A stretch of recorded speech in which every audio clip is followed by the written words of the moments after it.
CBN Professional. Uma parceria com o jornal Valor Econômico.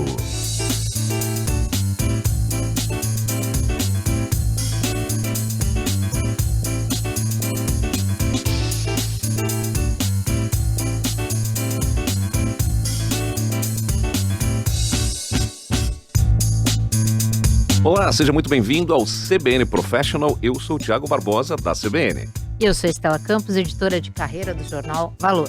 Estamos aqui no CBN Professional, que é um podcast de uma parceria muito legal entre a Rádio CBN e o jornal Valor Econômico, discutindo muito carreira e negócios dos grandes executivos desse país. Bom, aqui você encontra dicas sobre carreira, também sobre gestão e tudo para inspirar você.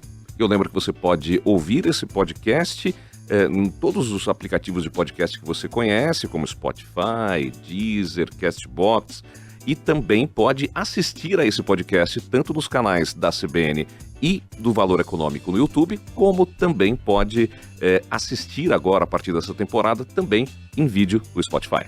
Bom, então você ajeita aí os seus fones de ouvido, aumenta o som do seu celular, do seu computador, da sua TV, porque agora a gente vai aprender muito por aqui sobre os desafios da liderança. Bom, hoje nós recebemos um convidado que construiu toda a sua carreira em uma única empresa, a Gol Linhas Aéreas. Ele começou lá em 2004 como estagiário, enquanto ainda estudava economia na USP, e também, vamos falar disso, relações internacionais na PUC. E poucos anos depois já era gerente de planejamento e participou desse importante momento da aviação brasileira, a aquisição da Varig. Bom, mas a paixão por voar ali não foi pequena, né? Ele acabou deixando em algum momento a carreira executiva na empresa para se tornar piloto de avião. Desde o primeiro salário, Thiago, ele já acumulava ali horas de voo para conquistar a sua licença, né? E logo ele retornou à Gol, mas dessa vez ele foi copiloto e em 2012 ele passou a conciliar aí a aviação com as funções de liderança, ocupando os cargos de diretor de frotas, vice-presidente de planejamento e chefe de operações. Bom, com um MBA executivo já no currículo, assumiu em 2022 o comando da companhia como CEO. E a sua chegada ao comando coincidiu com um dos maiores desafios da história da Gol, a entrada do Chapter 11 nos Estados Unidos, em janeiro de 2024, que é esse processo que acontece nos Estados Unidos, semelhante à recuperação judicial que existe aqui no Brasil, né? Bom, mas pouco mais de um ano depois, a Gol concluiu esse processo aí de reestruturação, né? E ganhou um novo fôlego aí com a entrada do grupo Abra da Colômbia, que detém a maior parte das suas ações. Com isso, a empresa voltou a olhar para o futuro e a ter um plano aí ambicioso de expansão. Entre as metas estão retomar 100% da frota, ampliar a malha internacional. Só no último ano foram 4 novas bases no exterior e o lançamento de rotas como Belém, Miami e também Caracas. E no segundo semestre de 2025, a Gol registrou um crescimento de quase 23% na receita líquida, um baita sucesso sobre essa nova decolagem da Gol, que vamos conversar agora com o Celso Ferrer, CEO da Gol Linhas Aéreas. Muito obrigado por estar aqui conosco, Celso. Obrigado, Thiago. Obrigado, Estela. Um prazer enorme. Vocês estão falando e eu estou lembrando de eu dirigindo para a faculdade, escutando vocês, indo para o estágio, escutando vocês. É muito bom estar aqui na CBN, estar aqui perto de vocês, é muito bom. Acho que para qualquer executivo que sentar aqui é um orgulho muito grande, né? Vocês dão voz, né, para as lideranças, com as perguntas certas. É muito bom esse programa. Obrigado, viu? Obrigado pelo convite. Prazer enorme estar aqui com vocês. Seja muito bem-vindo, então, Celso. Bom, vamos começar a nossa conversa aqui, né?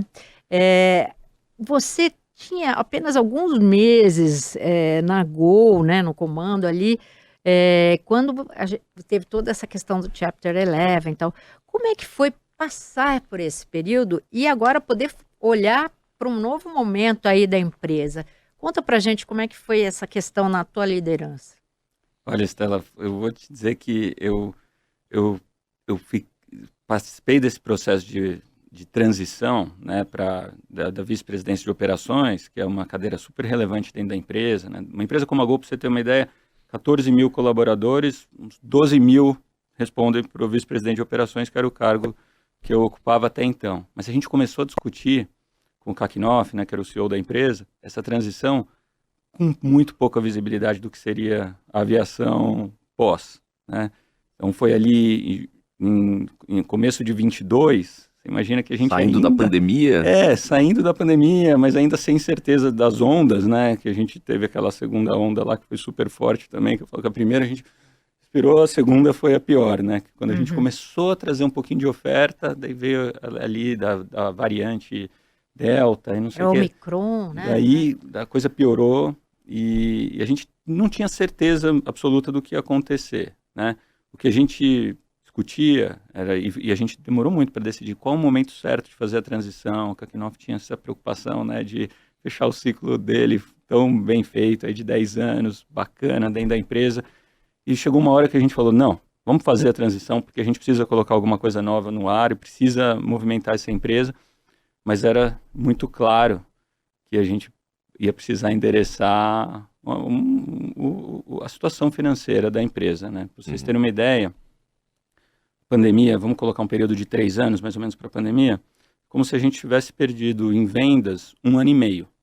Caramba. Então, em 3 anos, veio alguém e tirou 1 ano e meio de Metade faturamento. do faturamento.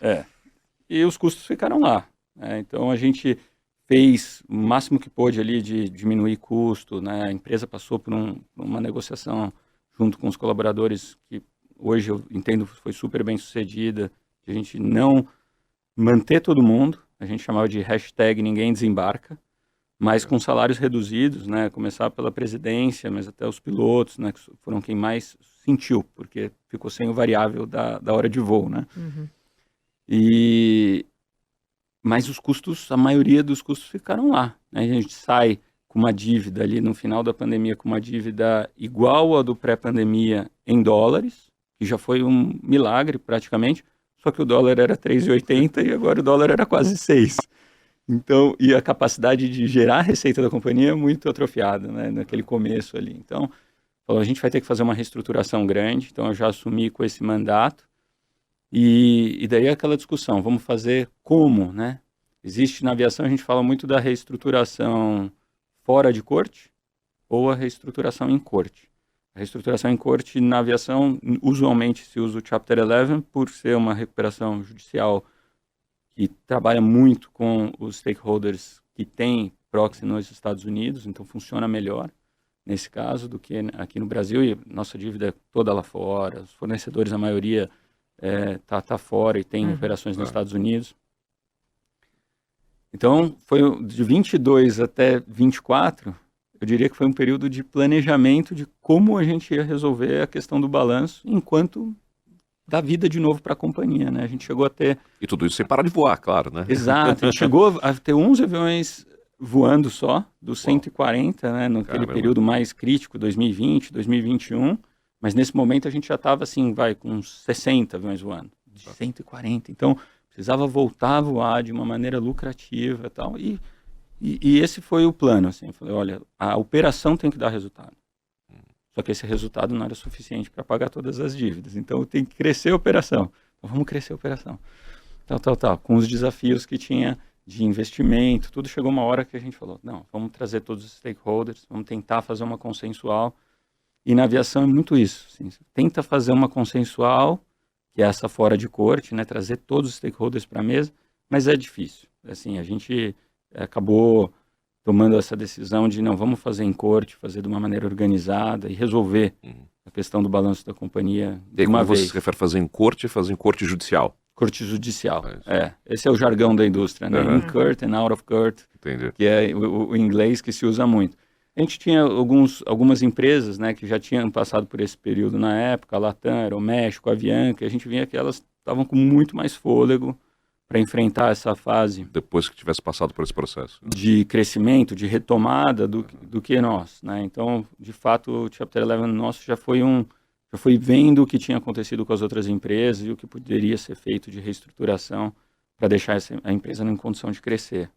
Né? Agora, imagino, Celso, que como é que você é um funcionário de carreira, né? Como a gente contou aqui no começo, então você conhecia todo mundo ali dentro, né?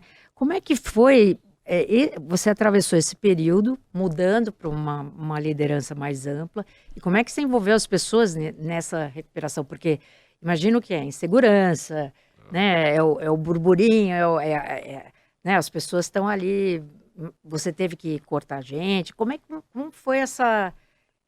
Porque foi um desafio grande, né, de pessoas ali. Foi, Stella, e é uma ótima pergunta, porque eu tenho essa ligação muito forte, né? Eu comecei na empresa de estagiário e rodei por muitas áreas, então realmente conheço as pessoas e eu tinha essa preocupação número 1, ali no pré-anúncio, né, de uma reestruturação dessa magnitude, é justamente o que vai acontecer com os nossos colaboradores e como os clientes, as duas juntas, né, como os clientes vão perceber. Porque se os clientes perceberem isso como algo preocupante e deixarem de comprar, daí não tem como, né? A reestruturação, o caixa da companhia, ele é a venda de passagem, é ali dia a dia, né, medido ali milimetricamente, como está a venda, isso a gente acompanha muito próximo.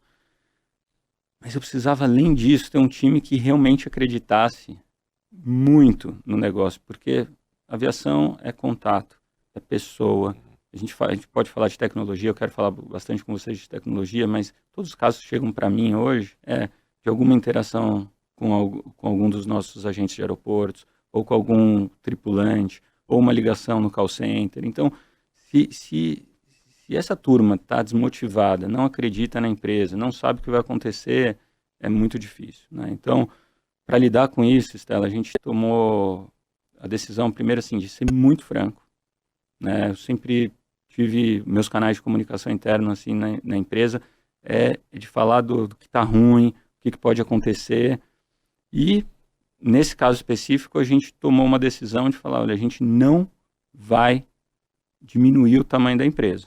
A gente precisa de paciência, porque a gente está voando menos do que a nossa capacidade de voar, né? Basicamente, a gente tinha aviões no solo e tem colaborador e tripulação para todos os aviões. Então, acho que o receio era esse, era falar, poxa, bem, a gente vai desligar essas pessoas, né, ou não. E daí, acho que o que me deu muito certo foi a gente falar, não, a gente quer ser essa empresa maior, a gente tem esse tamanho, o Brasil precisa disso, a Gol é essa empresa, a gente vai precisar chegar lá, né? Assim como a gente já veio da pandemia também com esse histórico de negociação, nesse caso a gente falou, olha, a gente vai precisar chegar lá, a gente quer o apoio de todos vocês, mas a nossa intenção é voltar a Gol desse tamanho, então o teu emprego está aqui, está garantido, faça parte dessa história. Mas isso, quando você fala da transferência, você fez alguma estratégia ali de comunicação interna? Como é que você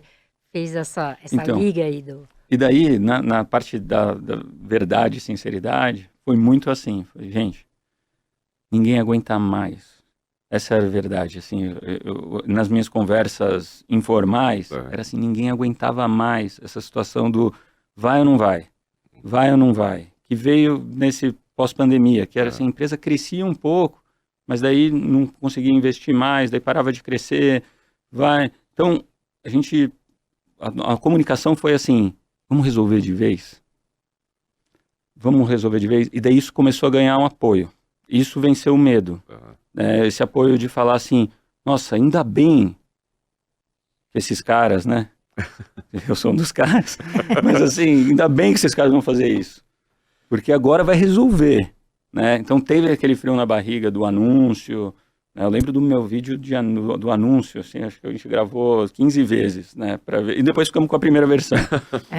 Com a preocupação de escolher as palavras certas. Escolher as palavras certas e tal, e falar, pô, como que isso... E daí, mas nas conversas e na liderança, no cascateamento dessas informações, era muito isso, falar, pessoal, é um anúncio, é uma reestruturação pesada, a gente precisa de vocês, a companhia vai voltar a crescer, mas a gente precisa resolver isso de uma vez. Né? E isso pegou, viu, Stella? Acho que pro teu ponto, acho que isso que pegou, assim, de todo mundo falar, que bom, eu não aguento mais. Sabe, né? Na aviação tem muito essa questão de promoção em função da experiência, né? Tem carreiras muito longas na aviação, tem duas, experiência e senioridade. São palavras que estão caindo em desuso nas grandes empresas, né? Em várias carreiras. Em outras atividades, mas na tripulação, tudo acontece pela tua senioridade, teu número. O pessoal fala, qual que é o teu número na empresa? E obviamente você vai fazendo os testes ali de qualificação, da experiência, tudo, mas todo mundo quer crescer. o mecânico que entra como técnico de manutenção 1, que daí é técnico de manutenção 1, 2, 3, 4, daí muda para supervisor, depois vai ser especialista e tal. Todo mundo estava naquela coisa assim, nessa insegurança, né, de falar, poxa, eu prefiro que a gente resolva isso de uma vez e a empresa volte a um ciclo virtuoso do que eu não sei mais quantos anos eu vou ficar aqui de copiloto para ser promovido, ou vou ficar aqui de técnico de manutenção e vou poder ser promovido.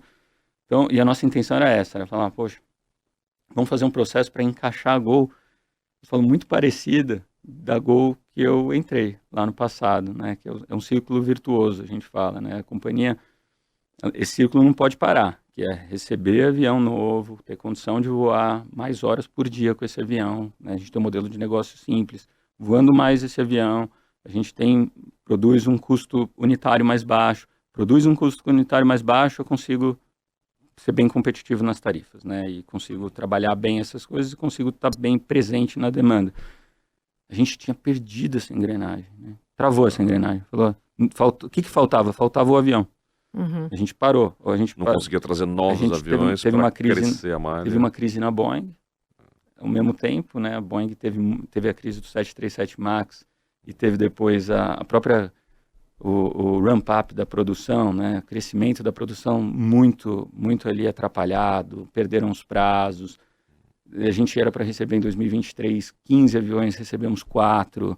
Então, não chegava o avião novo, o avião que estava aqui já estava com o investimento postergado, né? Esperando, porque na pandemia era assim. O que a gente faz? A gente gasta 10 milhões de dólares para fazer um motor que a gente não sabe se vai ter demanda amanhã, ou a gente paga os salários e os custos que a gente conhece agora, né? Então isso foi ficando. E a hora que perdeu o avião nessa engrenagem, a empresa começou a atrofiar. Então eu falava, pessoal, vamos voltar para o círculo virtuoso, sem grandes novidades. Outra coisa também, a maioria desses processos de reestruturação são empresas que têm 5 tipos de aeronave, daí reduz para 2, para simplificar. No nosso caso, a gente já era simples. E até, para mim, era um desafio, porque toda vez que eu ia dar uma entrevista ou que eu ia falar com o time e tal, todo mundo falava, quais são as novidades? O que vocês vão fazer? Eu falava, não, só quero voltar. Porque o modelo da Gol é um modelo bom para o Brasil, né? É um modelo simples, é um modelo que tem baixo custo, que funciona, que funcionou. Se a gente voltar naquela engrenagem, vai dar certo. Então, acho que essa foi a mensagem, acho que isso que todo mundo se sentiu. E daí, né, o time reagiu muito bem.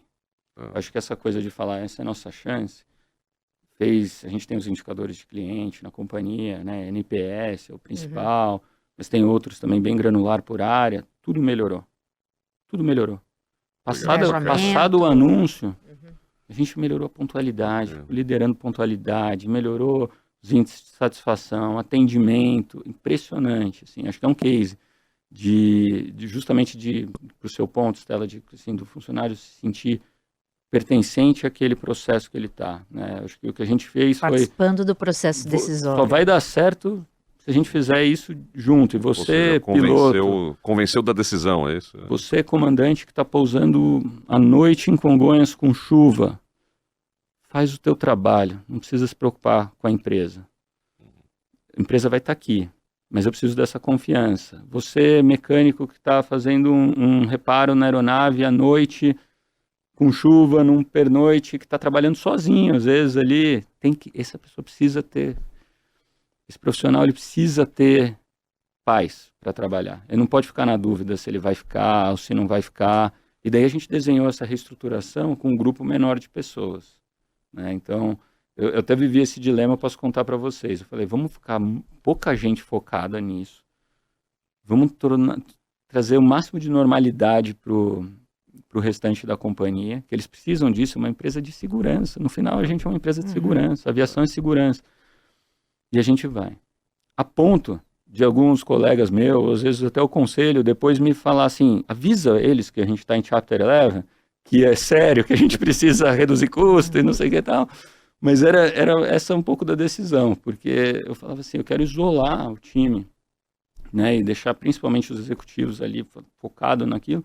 Mas para o resto da companhia, eu queria falar, já começou a dar certo. Isso foi muito legal, porque eles perceberam isso ao longo dos anos e a gente cresceu na reestruturação. o teu ponto de redução, tal. Teve algumas reduções em algumas áreas, principalmente de escritório. Onde que teve a dor, né? Porque a dor tem que trazer em algum A dor lugar, foi né? mais nas áreas que a gente chama do SG&A, né? Do administrativo, tudo. Ali a gente fez um programa de redução, né? Na verdade a gente chama de programa de melhoria dos resultados em geral, que tem corte de custos, tem melhoria de receita, tudo, mas muito ganho de eficiência em algumas áreas e escolhas. Acho que mais do que qualquer coisa, a gente, nesse processo, a gente falou, eu brincava, né? O que a gente vai tirar da mochila para deixá-la mais leve, não só de dívida, não só disso, mas também de atividades.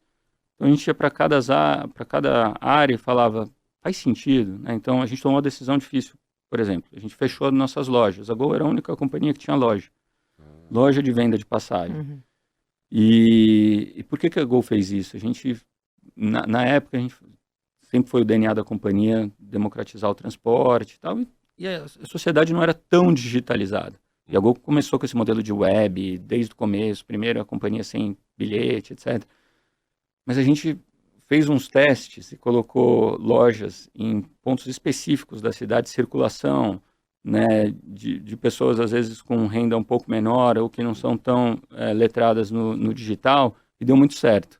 Então foi metrô, estações de metrô, a gente tinha quiosque, shoppings mais populares, e a gente criou, a gente tinha uma loja no Largo 13, assim, a gente criou tudo isso. Nesse momento que a gente olhou e falou, poxa, a sociedade já está totalmente digital, independente da renda, todo mundo já conhece, a gente precisa ter isso aplicativo aqui. E isso traz uma complexidade a mais para o nosso negócio. Então teve essa decisão, por exemplo, de fechar todas as lojas. Abriu, obviamente, para todo mundo, se pudesse vir trabalhar nos aeroportos, era mais ou menos o cargo parecido. E nas áreas do escritório, onde a gente ganhou bastante eficiência, né? Então, o número de pessoas que a gente realmente teve que reduzir da organização foi pequeno, porque o processo era longo, então a gente foi, na verdade, não repondo, congelando vagas, mudando o processo. Como tinha um prazo bom, longo, deu para ir aos poucos, fazendo isso. Mas da parte operacional, por exemplo, a gente preservou todo o time. E também tem uma coisa, um piloto demora mais de 2 anos, né, para a gente, vai dar onde dele se formar no aeroclube, tá com as quantidades de horas e com os certificados corretos para a gente poder contratar, até ele começar a instrução. É um investimento ali que não você enorme, perder uma pessoa tem um custo ali de tempo, né, de formação, de tudo, né, um investimento total. E a gente enfrentou, né, não sei quantos vocês acompanharam disso, mas a gente enfrentou uma coisa no setor aéreo, uma coisa muito única pós-pandemia, que foi muita gente se aposentou no mundo, muita gente já que tinha bastante experiência se aposentou, lá nas empresas que fornecem os aviões ou fornecem os aviônicos para esses aviões, e essa indústria perdeu, a cadeia de suprimentos toda sofreu muito, é parecido com o que aconteceu com semicondutores na automobilística, aconteceu com a aviação como um todo. E muitos pilotos se aposentaram também. Aqui no Brasil menos, mas principalmente nos Estados Unidos e na Europa, foram oferecidos programas de redução. E daí quando voltou, faltou mão de obra. Tanto mão de obra técnica, de formação técnica para mecânico, tudo, quanto para piloto. Então a gente viveu, durante esse período que a gente estava, também o mercado mais aquecido possível de pilotos.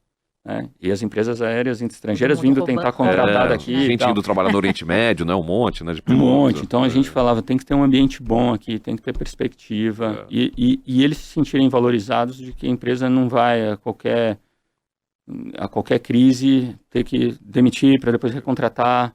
Isso é lição aprendida, né? A gente sofreu com isso no passado já. A gente, na indústria aérea, a gente precisa saber que a gente vai viver esses ciclos. Eu falo assim, a gente tem que estar mais bem preparado para a próxima crise. Mas a gente enfrentou muita coisa nesses 24 anos aí. E nesse aprendizado, acho que tem muito dessa comunicação direta com as pessoas, né? Porque, inclusive, agora me chamou a atenção, né? No seu LinkedIn você publica lá vários trechos e tal, das lives que você faz, viaja pelo Brasil fazendo, e ao mesmo tempo tá lá com as pessoas em loco, mas ao mesmo tempo falando com todo mundo na live, né? Assim, e eu imagino que você seja um dos executivos que a gente mais percebe uma proximidade, já que você foi estagiário, pilota, conhece todo mundo. Como é que é esse asset para ser um executivo que consegue falar com todo mundo desse jeito? Thiago, obrigado pela pergunta, porque uma vez eu tive que fazer, para o meu MBA, eu tive que fazer um essay, né, uma apresentação minha, e falou assim, o que você acha que você tem que muda isso? Eu falei, eu tenho esse negócio da proximidade, porque, pô, eu entrei de estagiário, fui analista 1, analista 2, analista 3, fui todos os cargos que a empresa tem, praticamente eu fui. E eu sou muito relacional, então eu fiz amigos muito em todas essas áreas, pessoas, eu falei, na aviação as pessoas ficam bastante tempo. Estão lá ainda. Até hoje. Estão lá. Alguém que chega para você, você foi meu estagiário, está aqui como presidente. E eu falo, o pulso da companhia está ali. Né? Então, tanto isso quanto o fato de eu ser piloto, de fato voar, estar próximo, isso sempre me deu muita legitimidade para crescer. Você falou aí da minha história, a partir de quando eu voltei a ser diretor de frota, eu me vi em várias situações onde a gente estava discutindo uma coisa, eu falava, olha pessoal, eu não concordo com vocês, acho que é isso. E daí todo mundo, mas por que você acha que é isso? Porque o nosso pessoal está falando. E daí deixava os diretores das outras áreas com aquela cara de tipo, nossa, eu não sei disso. E isso aconteceu muito, porque dá muita legitimidade você realmente ter essa proximidade, né? E eu tive isso igual desse exemplo do mecânico à noite, né? Que quando você está viajando como piloto, você conversa com as pessoas nesses horários, você entende o que está acontecendo de fato na companhia. Então isso, quando eu fiz essa reflexão do MBA, eu deixei muito claro, eu falei, isso sou eu. Essa marca de proximidade sou eu. E o negócio da live veio por conta da pandemia. Porque daí na pandemia a gente fez muitas lives, né? O Kaki na época que era o CEO, ele se comunica super bem, começou com esse negócio de live, eu herdei isso. Daí quando chegou a minha vez eu falei assim, eu já sei o que eu vou fazer. Eu vou visitar as bases, que é o que eu gosto de fazer, e vou levar o aparato da live comigo, porque daí eu faço a live de lá. Então normalmente o que eu faço eu vou numa base da Gol, por exemplo, Brasília, que foi a última. Chego um dia antes, converso com o time, marco reuniões com todas as áreas que tem ali. Normalmente a gente tem área de manutenção, área de aeroportos, área de clientes, loja, equipe comercial, num aeroporto como Brasília, numa cidade como Brasília. Visito todo mundo, se der a gente janta junto, almoça junto com a liderança, faz ali e depois junto todo mundo e fala, vamos fazer uma live falando o que é Brasília para Gol, o que a gente pode fazer. Isso foi muito legal. Essa é uma marca... Na verdade é um híbrido, né? Um pouco do presencial e um pouco da live. A gente fez esse híbrido, mas eles adoram, porque é uma maneira deles mostrarem o trabalho deles para o restante da Gol também. Então a gente faz vídeo antes, manda o pessoal antes para falar assim, o que tem de legal na base Brasília? Poxa, a base Brasília a gente tem uma diversidade bacana de pessoas, que vem gente do Brasil inteiro para cá, a gente atende todos os tipos de cliente, a gente agora está aprendendo a lidar com mais passageiro internacional, que é de onde a gente está expandindo. Dá esse microfone para eles, dá essa presença, isso flui muito bem nas redes sociais internas da companhia. Assim, né?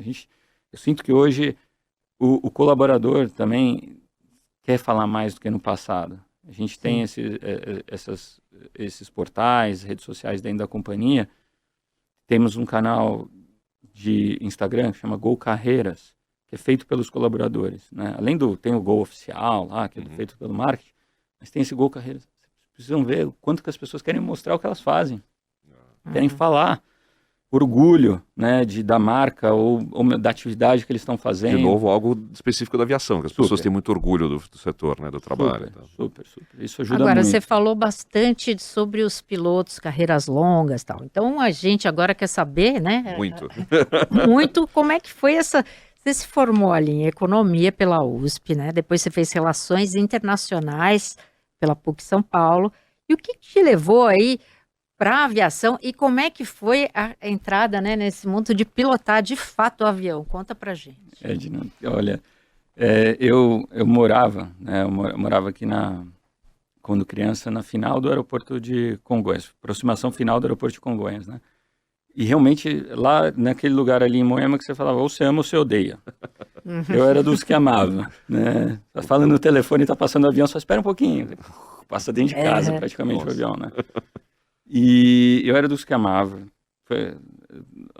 Fazer uma história curta aqui, mas assim, sempre foi, todos os meus cadernos da escola tem avião, tudo, era só isso. Minha vida era querer ser piloto, não tinha nem dúvida.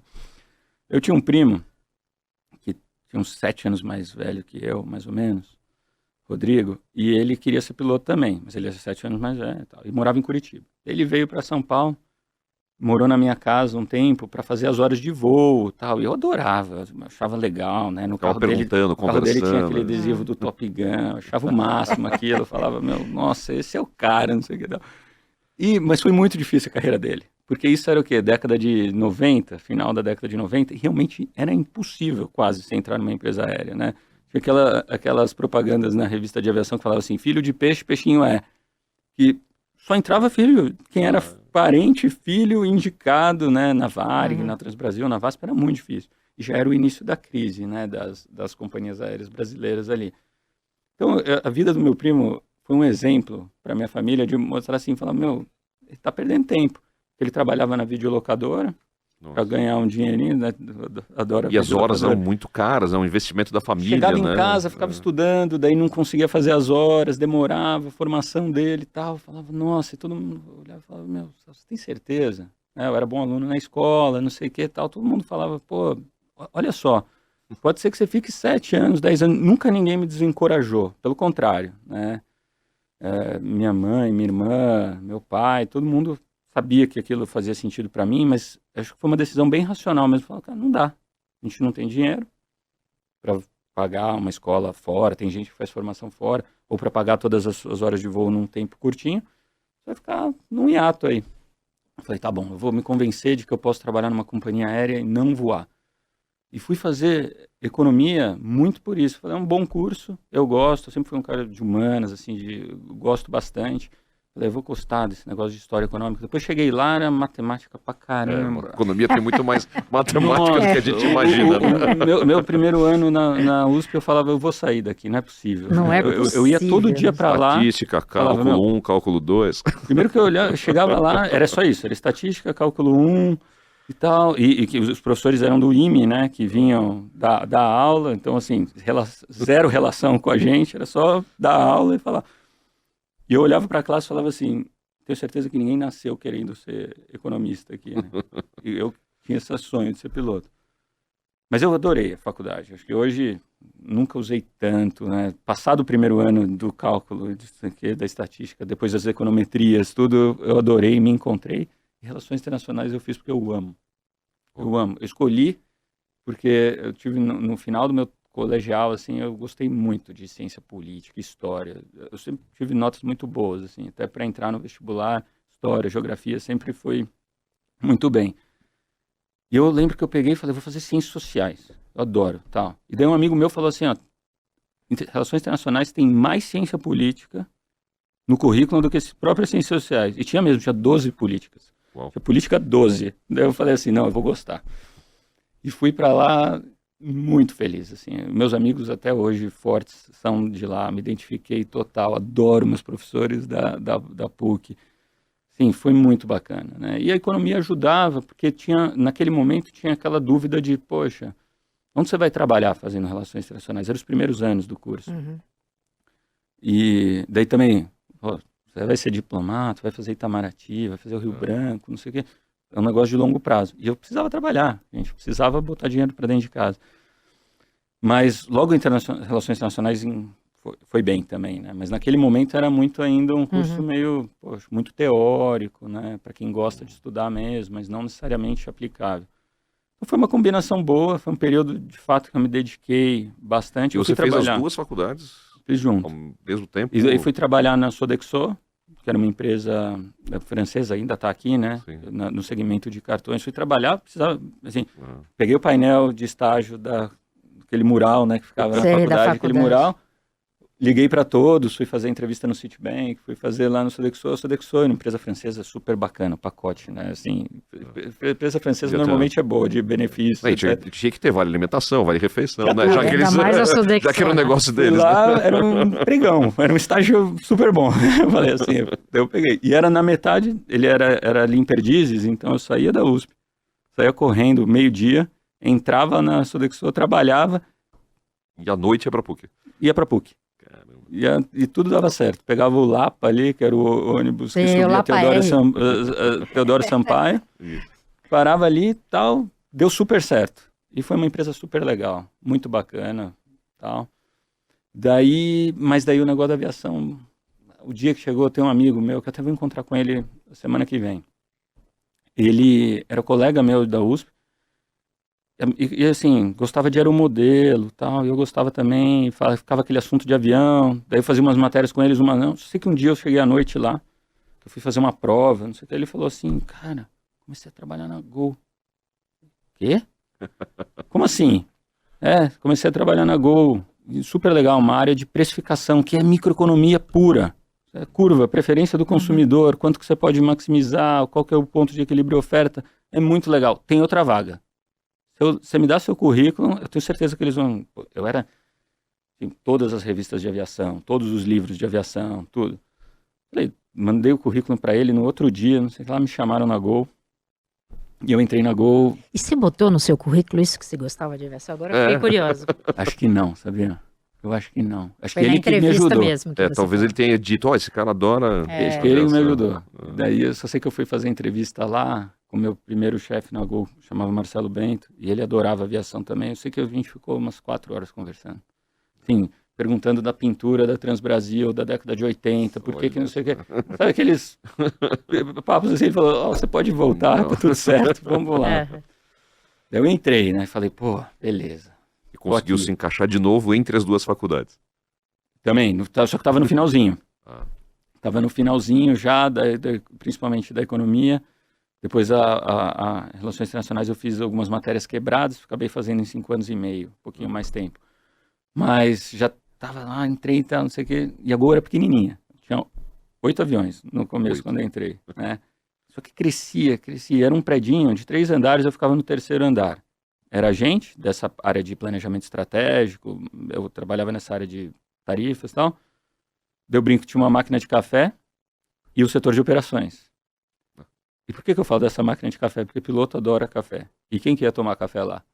Os comandantes, assim, mais sêniores, tudo que eram os chefes, que ficavam ali no setor de operações, né? Eu ficava só olhando aquilo ali e falava, nossa, esses caras, não queria ser isso. O que eu tô fazendo aqui?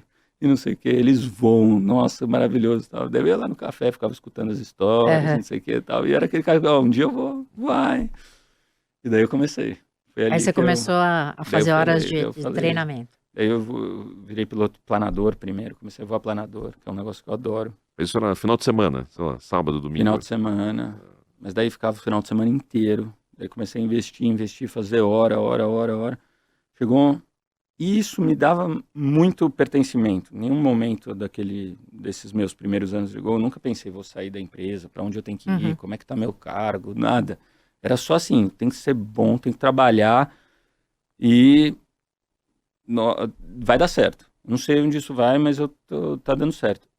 E isso, todo mundo que me pergunta, assim, mesmo na Gol, né? Fala assim, cara, o que eu faço? Onde você se apoiou? Eu tive essa linha condutora muito forte, que foi esse sonho de ser piloto, assim, esse negócio, essa disciplina de querer, eu falei, você, ninguém vai me impedir, eu vou ser, me fez ser o melhor profissional possível no resto, né? Então, eu lembro que o meu diretor chegava lá e falava assim, a gente precisava fazer os testes de sistema, né? Era um negócio super chato, você ia para um ambiente de testes, no sistema de reserva e ficava fazendo teste, que ia mudar a versão, não sei o que, então. Eu amava isso. Porque você passava a madrugada inteira lá, ganhava um monte de hora extra. O que provavelmente outros colegas ficavam ali reclamando de fazer isso. Eu era o cara que, quer fazer teste? Quer fazer não sei o quê? Quer fazer tal. Porque eu tinha isso muito claro que eu queria, né? Isso me ajudou muito, né? Me deu... E fui conhecer um monte de gente na companhia, que é uma coisa legal também, que quando você é muito novo, normalmente você não faz, né? Você fica ali mais na tua área e tal. Mas eu já fui pegar informação com não sei quem, fui lá falar com os comandantes, fui fazer com não sei o quê. Isso me ajudou muito a ter visibilidade dentro da empresa, sabe? Todo mundo conhecia o Celso, logo muito cedo na minha carreira, assim. Daí fui promovido muito rápido, tudo, né? E um dia eu consegui, né, chegar com as horas. Eu fazia, você falou do voar, tinha uma época que estava faltando um pouco de hora para mim, que eu voava. Saía de manhãzinha de casa, voava no Campo de Marte, no Aeroclube de São Paulo, que é maravilhoso, porque você vive a cidade, não sei o quê. Pousava 7h30, já estava pousando, quando amanheceu cedo, fazia 1 horinha de voo. Ia para Gol, trabalhava, não sei o quê, e à noite ia fazer simulador. Assim, para voo IFR, voo por instrumento, não sei. Mas eu consegui fazer todas as horas. Uau. E um dia eu cheguei pro meu chefe, para esse diretor, que foi um chefe maravilhoso. É um super engenheiro, um cara super bom, assim. Me ensinou tudo. Econometria de novo. Voltou tudo esse negócio da faculdade. Ele era ótimo. E daí eu falei, Maurício, eu vou voar. Ele falou, vai voar o quê? Voar. Você trabalha na Gol, você voa, não sei o que. Não, eu quero ser piloto. Piloto de quê, Celso? Avião, né? Eu já te falei que eu tô fazendo o curso, que eu sempre fiz o curso, meus finais de semana eu não tenho amigo, eu não tenho nada, eu só voo e não sei o que e tal. Eu já te falei isso. Ele, não é possível, como assim? Ele falou, não, cara, vou voar, não sei o que e tal. Sei que aí a empresa se dividiu, metade contra, metade a favor, tipo, vai seguir seu sonho, não sei o que e tal, mas... O vice-presidente de RH da época falava, você é maluco, você é um cara brilhante, você tá indo bem, né? Gerente com 25 anos de idade, como é que você vai fazer um negócio desse, vai jogar carreira no... Você vê. Só, pra você ter uma ideia, eu lutei contra tudo e contra todos, saí da Gol, porque meu salário ia diminuir, então tinha essa regra que você não pode diminuir teu salário na carteira de trabalho, porque na carteira de trabalho a gente tem o salário fixo só. Então, para isso, eu ia mostrar a redução. Saí da Gol 6 meses, fiz mais horas, fui fazer curso de instrutor, fiz tudo. Entrei na Gol de novo, fiz tudo certo, foi super legal. Isso estava acertado, quando você fez essa saída. Não, foi falar, vai lá. Se tiver vaga daqui 6 meses... Precisa ficar 6 meses fora de qualquer jeito, pela lei. Trabalhista. Para poder entrar como piloto. Quando tiver turma, e eu saí, gente, eu falo assim, eu falo muito isso para o pessoal da Gol, até para quando eu abro turma de estágio, assim, eu falo, gente, você tem que... Você entende a companhia que você trabalha o dia que você passa a catraca e entrega o crachá. Porque eu senti pra caramba. Olhei assim e falei, nossa, tô saindo da companhia. Daí eu ia voar os aviãozinhos. Naquela época dava pra pousar aviãozinho pequeno em Guarulhos. Não era o tráfego aéreo, não era tão maluco quanto é hoje. Né? Mas eu voava ali no Campo de Marte, passava em Guarulhos. Quando eu pousava lá, eu olhava o tamanho da Gol e falava, nossa, como é que eu saí de lá? Sou maluco, não sei o que. Daí eu fiz o processo. Óbvio, as pessoas me conheciam, então o processo... foi bom, mas eu fiz todos os testes e tudo que pode errar, né? Segurança é o que eu falo, não importa o que você faz, segurança, mas foi super bom. E daí eu entrei na companhia assim. Aí você voou quanto tempo você ficou de piloto? Eu voei, né, só voei 2 anos e meio. Foi 2 anos e meio só voando. 100% piloto. Super feliz. E daí uma coisa bacana, né, que o pessoal falava assim... você sentiu? Porque você já conhecia, eu tinha contato com o presidente da empresa na época, minha área era essa área de planejamento financeiro, tem muita visibilidade dentro da empresa. Você viu tudo aquilo, como é que você está feliz sendo piloto? Eu estava feliz. Gente, eu casei. Eu estava no melhor momento da minha vida, eu cuidava da minha saúde, eu corria, eu fazia os voos que eu gostava, eu sou amigo dos meus instrutores até hoje. Foi um momento muito especial, eu adorei. Falei assim, eu tô realizado. Nunca tive essa coisa de, não, é preciso voltar. E ali com que idade, mais ou menos? Eu tinha ali 30 anos. 30. E o que te fez voltar para o corporativo? É. Como é que foi? Pois é, foi um negócio que eu estava bem. Falei, isso tem uma nova virada aí, depois de 2 anos e meio. Vale a pena falar alguma coisa com vocês. Isso é uma coisa muito bacana que eu discuto com as novas gerações e toda essa coisa de, eu quero entrar na empresa, eu quero virar presidente. Bem ou mal, eu virei presidente muito novo. Então eles olham para mim e falam assim, como é que você fez? Desde o primeiro dia você queria ser presidente? Não. Façam as coisas que faz sentido para você o tempo todo. Para mim deu muito certo. Assim. Eu nunca tive um plano muito assim, eu quero fazer isso, depois aquilo e tal. Mas eu fiz tudo muito intenso. E acabou dando muito certo nesse sentido de viver essas experiências de verdade, sabe? Assim, de ser piloto de verdade, de entender o que acontece de verdade e ver tudo isso. Mas, pois bem, né? Tava feliz. De novo, casei, fiz a continha, falei, quanto que eu vou ganhar na minha vida como piloto? Nossa. Versus o quanto eu poderia ganhar quanto executivo. Eu falei assim, executivo tem vida curta. E outra, tem probabilidades, né? Em todas as cidades. Aqui não, aqui você consegue, é um baita emprego, piloto. Né? Você pensar, eu falo para um jovem no longo Brasil, prazo que quiser, você entra ganhando um salário bem acima dos salários de entrada. Depois, e você fica muito tempo, né? Você se aposenta com mais de 60 anos, 65, a gente tem pilotos na Gol com 70 anos. E as carreiras hoje em dia não são tão longas. Então eu falo assim, economicamente estou resolvido, lado financeiro estou ok, né? Eu fiz minha planilha lá, falei, estou tranquilo, estou feliz. Daí me liga um dia, eu estou num curso de piloto, me liga o CFO da Gol, o vice-presidente de finanças, que era o chefe do meu chefe na época, e falou: Celso, tudo bem? Tudo bem. Você consegue vir aqui qualquer dia? Não sei o que lá. Eu falei: lógico, vou, tal. Deu 5 minutos, ligou a secretária dele e falou: onde você está? Ele falou: você pode vir aqui agora. Eu saí, estava ali numa escola de aviação que a Gol alugava para ter as aulas, fui lá conversar com ele, ele falou: e aí, o que você está fazendo? Estou voando. Não, isso eu sei, mas e aí, que é o teu plano e tal? Pô, vou fazer um mestrado, estava aplicando para fazer um mestrado super legal, para falar de relações internacionais na aviação. Aham. Eu Ligar queria as falar duas que coisas ali. tem um né? lado idealista, que existe cooperação, tudo que tem a ver com segurança existe muita cooperação. E tem o lado realista da teoria de relações internacionais, que é briga, competição. E eu ia fazer meu mestrado sobre isso, na PUC e na Unicamp. É um mestrado super bacana que tem lá.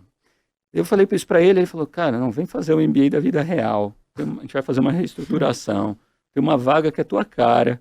Você trabalhou em finanças, trabalhou com tudo isso e agora conhece de avião. Você vai ser o diretor de frota. Vai ser excelente, tá tudo certo. Eu falei: como assim? Não. Eu vou casar, Léo. Falei para ele, chama Leonardo, né? Leonardo Pereira. Falei: Léo, eu vou casar. Ele falou: vai casar quando? Eu falei: sábado, isso era, sei lá, Nossa. quarta. Não, porque eu precisava anunciar segunda, Celso. Falei: bem, mas deixa eu pensar, eu tô num momento assim e tal. E ele falou: não, a gente vai anunciar segunda, você precisa estar aqui e não sei o que e tal. Só sei que no final eu negociei para vir na quarta. E daí minha lua de mel foi bem curtinha. Nossa. Foi de sábado a terça, é isso? E daí minha condição foi falar: eu preciso voltar a voar. Ele falou: não, todo aquele pessoal que era contra o negócio de voar e trabalhar aqui, todo mundo foi embora. Você pode vir aqui, voa o quanto você quiser, você vai trabalhar, você precisa me entregar o que eu preciso, não sei o que e tal. Eu falei: beleza, legal, vamos lá, vou ajudar. E fui lá para viver de novo aquele momento intenso, de maneira bacana, foi super bacana. E a função foi cuidar da frota toda, é isso? Eu falo que é uma das posições onde eu mais aprendi. Ali foi acho que a gente tem que olhar para trás e falar assim: qual foi a atividade que você fez que realmente, na bifurcação ali, fez você ir para o lado de, ok, você vai crescer e vai ter outros cargos e vai crescer profissionalmente, ou você vai provavelmente continuar aqui. Essa foi a área, porque entrei, a Gol tinha acabado de comprar o Webjet, olhou para mim e falou: olha, você vai ter que fazer o seguinte, acabar de devolver os aviões que eram da Varig, porque a gente estava desfazendo dos aviões mais antigos da Varig e dos grandes aviões. A gente teve 767, voava internacional, tinha que devolver esses aviões para os arrendadores, reestruturar toda a frota da Webjet, que é basicamente devolver ou vender os aviões que eram da Webjet. Enquanto isso, tem a Gol, que você tem que cuidar da frota e tal. Nossa, foram 2 anos muito, muito intensos. Mas ali é onde eu conheci todas as pessoas que agora no Chapter 11 eu tive que negociar. Então, a principal coisa do Chapter 11 foi renegociar a frota, né? Foi garantir que os aviões ficassem aqui para a gente poder voltar a crescer e poder tudo isso, que essa história bacana que eu contei para vocês. E as pessoas eu conheci naquele momento. Então, eu digo, ali que me fez ser alguém que trabalhasse também muito para fora da companhia, não só para dentro. Meus cargos anteriores eram sempre muito de estratégia, financeiro e tal. Ali foi onde eu falei: não, agora eu estou lidando com os principais fornecedores da companhia, credores, etc. Ali que foi onde separou. Eu falei: ali foi... E você virou CEO com quantos anos? Você falou que foi jovem, eu quero saber. Olha, eu fui CEO com 39. Bem jovem. Menos de 40. Embora o Constantino Júnior fundou e foi CEO da Gol com 31. Daí ele fala: tá bom, vai. Ele brinca assim, mas foi com 39. Foi super... E eu falo, é muito isso, assim, eu falo, não é uma história de entrar e querer ser presidente. É uma história de viver cada momento. E foi isso de ser presidente nos últimos 3 anos. Isso sim, acho que tem aquele momento onde você fala assim: poxa, você junta aquela história do cavalo arriado só passa uma vez, eu tenho que estar preparado com coisas concretas, né? E daí tem aquela conversa com o conselho e fala assim: ó, você será um dos candidatos. Você quer? Foi quando eu estava voltando do MBA, fui ser vice-presidente de operações. Daí ali foi a única vez que foi já parte do planejamento. Mas até então, eu adorei tudo que eu fiz. Eu curti cada área que eu passei. Eu criei relacionamento com as pessoas que estavam lá. ou que estão lá. E acho que é isso que foi... E aí tem uma coisa de se interessar verdadeiramente por toda essa parte, né? Não falar, isso não é comigo, né? Exato. Isso não devia estar no seu vocabulário em nenhum momento, nunca, Em né? nenhum momento. Zero. Zero. Aliás, a gente tem essa frase até quando a gente fez um projeto de cultura grande na companhia, e a gente fala assim, o que não pode na aviação? Isso não é comigo. Seja por essas questões, assim, até de carreira, de falar o que é da sua área, o que é, mas principalmente relacionado à segurança. Eu falo assim, nós que trabalhamos na aviação, somos responsáveis por tudo. Estamos ali, se um agente de aeroporto achar que o avião está com alguma coisa estranha, ele é obrigado a reportar para o mecânico, que reporta para o comandante. Essa coisa de tudo é comigo. Eu estou carregando um crachá da empresa aqui, eu sou parte disso, esse avião vai decolar, e eu vi. Então, mas é bacana que você falou isso, e essa para mim é uma das frases que eu mais uso, que está lá no nosso não é permitido. Legal. Na companhia. Olha, o Bacana. papo aqui tá Muito, ótimo muito e bom. a gente, o tempo passa rápido. Passo rápido. Celso. Então, deixa eu te perguntar uma última pergunta antes da gente ir para o quadro de dicas, que a gente sempre faz a pergunta. Você já falou um pouco aqui, mas é só uma síntese. Se você tivesse que dar um conselho para alguém que está assumindo o primeiro cargo de liderança, o que você falaria? Primeiro cargo de liderança, vamos ser realistas, é o mais difícil. Eu falo, né, eu falo principalmente nesses cargos de supervisor ou coordenador, às vezes gerente, primeiro cargo de liderança, eu falo, saiba, consciência situacional, você vai ser o assunto do jantar e do final de semana da sua equipe, né? Quando esse é um pouco mais difuso isso, tem vários, então, mas eu falo, o primeiro cargo de liderança é o mais difícil sobre o aspecto de liderança, de contato, porque você trabalha, às vezes a mesa é aqui do lado, né? Então, primeiro eu falo isso, assim, não é diferente, eu acho, liderança em outros cargos do que esse primeiro de liderança. Esse é muito relacional. E tem que encarar assim. E daí eu falo assim, faça isso, faça essa parte relacional e de criação dessa proximidade da equipe de maneira planejada. Não dê isso como dado. Né?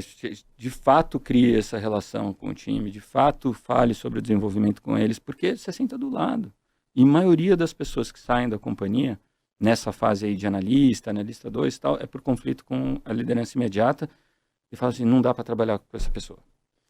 A gente entrou numa rota de conflito. Então, esse é meu conselho, é falar, não dê como dado a parte relacional e de criação dessa liderança próxima, porque você está próximo, mas pode ser que você não esteja, você está próximo fisicamente, mas pode ser que você esteja muito distante.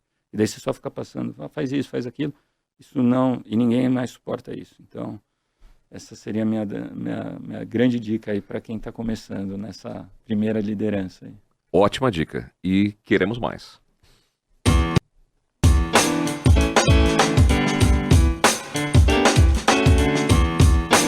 Bom, Celso, a gente quer mais dicas aí de quem é o Celso sem trabalhar, tranquilo, espairecendo a cabeça, mas voar faz parte disso para você ou ainda é trabalho? Não, voar faz parte. Não, voar faz parte, ir no aeroporto para tirar foto de avião faz parte.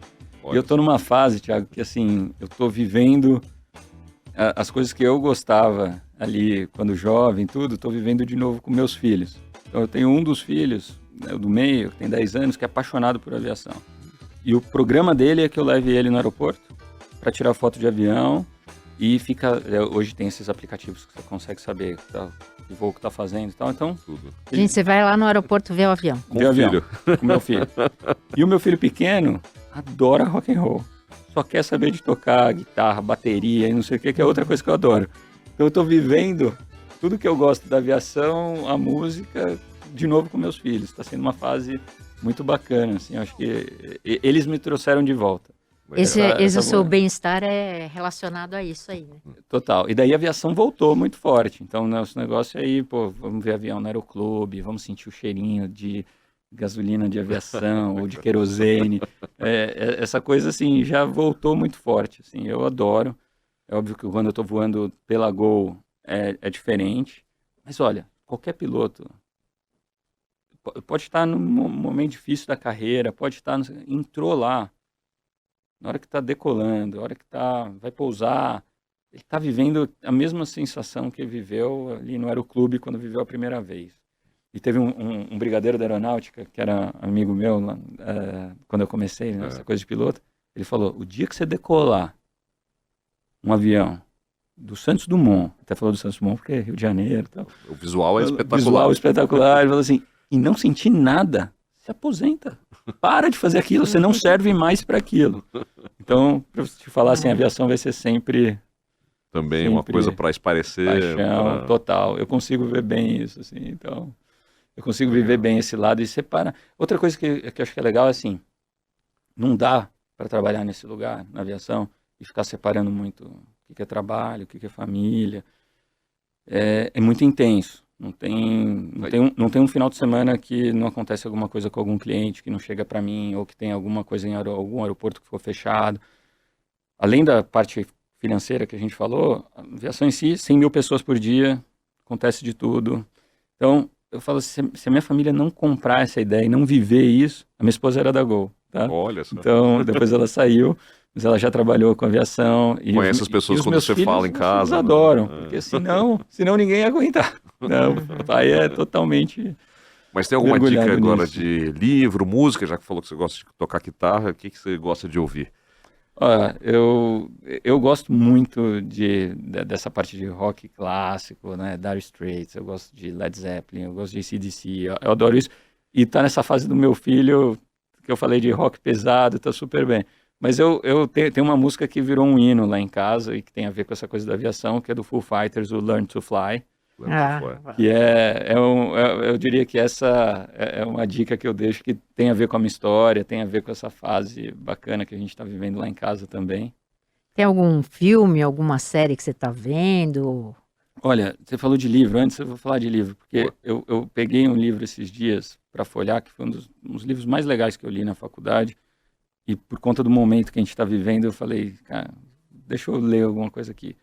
Que é a Diplomacia do Kissinger, né? Eu acho que esse livro é para entender o que a gente está vivendo hoje, para entender essa história, né? Ele é um autor, a gente fala de teorias do realismo de relações internacionais, né? Ele é super.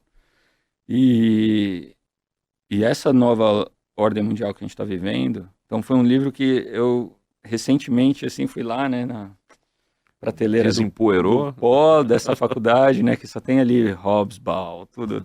Por isso que eu adoro relações internacionais.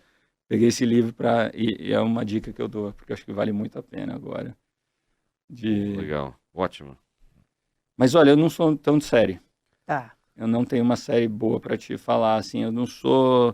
Eu realmente... eu não estou reclamando, não, mas o trabalho é intenso a ponto de, assim, eu tenho muito pouco tempo. Hoje, nem voando a trabalho. Ler eu gosto por voando conta de... Ler eu consigo, porque eu estou voando, porque eu estou em deslocamento, tudo, mas assim, essa coisa de sentar e conseguir assistir a série eu não consigo. Faz muito tempo que eu não tenho... Aliás, você contou pra gente, antes de entrar no ar, né, que você já voou, trabalhando, você dormia muito no avião, imagino que você lia muito também. Quanto tempo você ficou... Você contou pra gente? Foi quando nasceu o meu segundo filho, o Matheus. Eu era vice-presidente de estratégia da companhia, então era responsável pelas alianças, tudo, e estava fazendo meu MBA fora. Aí foram 62 noites em um ano, em avião, né? Eu falo 2 meses, depois que eu fiz a conta, eu falei, nossa, eu fiquei mais de 2 meses morando na minha casa sendo o avião. E voltando para cá e voando na Gol, né? Só que os voos que eu faço na Gol são voos mais curtos, né? Não faço... Agora, daí... Só que eu ia muito para a França, eu ia muito para os Estados Unidos, e fiquei voando, eu falo, avião é minha casa no final, né? Virou... Agora, já que você falou isso, provavelmente quem está ouvindo a gente quer saber o seguinte, em que linha que ele vai te encontrar pilotando aí quando pegar um voo da Gol, isso? Congonhas, logo cedo da manhã, tenho feito bastante Congonhas-Florianópolis, Congonhas-Brasília, Congonhas-Curitiba. Vou voltar para a Ponte, eu era da Ponte, eu quero voltar, mas vamos anotar aí. A Ponte precisa de um curso. Tem uma coisa específica? Um curso especial por conta do Santos Dumont, que eu preciso, que está na minha lista para fazer aí. Mas por que eu faço esse voo da manhã? Eu falo assim, principalmente segunda-feira, tem que estar com a cabeça limpa, eu deixo minha roupa ali pendurada na saída do quarto já prontinha, uniforme, vejo como que vai estar a meteorologia no dia seguinte, já começo a voar antes, durmo bem, acordo na hora certa, vou para o aeroporto piloto. Total, não vejo e-mail do que está acontecendo, não sei, óbvio, WhatsApp eu olho se tem alguma coisa urgente, mas... Porque daí eu vou para Congonhas, saio de casa 4 e pouco, chego lá às 5, para se reunir com o briefing, tudo, às vezes 1 hora antes a tripulação chega, pega aquele bastidor ali, o que está acontecendo, para começar a decolar entre 6 e 6h40. E o melhor disso é que eu consigo estar 10h30, 11 horas, eu já estou no escritório fazendo reunião, então... É muito bom ter Congonhas aqui perto, né? Ajuda muito para conseguir essa vida né? mista aí. Isso aí, learn to fly. Celso Ferrer, CEO da Gol Linhas Aéreas, muito obrigado por ter estado aqui com a gente e compartilhado não só tanto conhecimento, como tanta paixão também. Obrigado. Legal, Thiago. Obrigado, Stella. Um prazer. Estou aqui à disposição. Venham voar com a gente. Estou muito feliz de fazer parte desse programa com vocês. Obrigado. Muito obrigado. Esse foi Celso Ferrer, então, CEO da Gol Linhas Aéreas com a gente aqui no CBN Professional. E quanta história, hein, Stella? Obrigado, hein? Baita conversa. Stella, muito obrigado pela companhia, por essa conversa aqui em mais um CBN Professional. Até a próxima, hein? Obrigado e até a próxima, sim.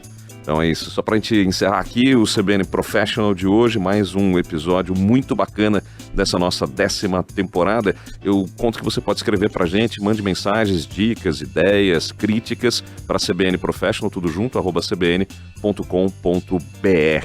E também queria só chamar todo mundo aqui que participou com a gente. Os trabalhos técnicos desse episódio são da Débora Gonçalves e da Priscila Gubiotti, sonorização do Cláudio Antônio. E tivemos, claro, roteiro, produção desse episódio, feitos pela Estela Campos, pela Bárbara Nor, pela Rafaela Zambolha e pela Ellen Menezes. Eu sou o Thiago Barbosa e a gente se encontra no próximo CBN Professional. CBN Professional. Uma parceria com o jornal Valor Econômico.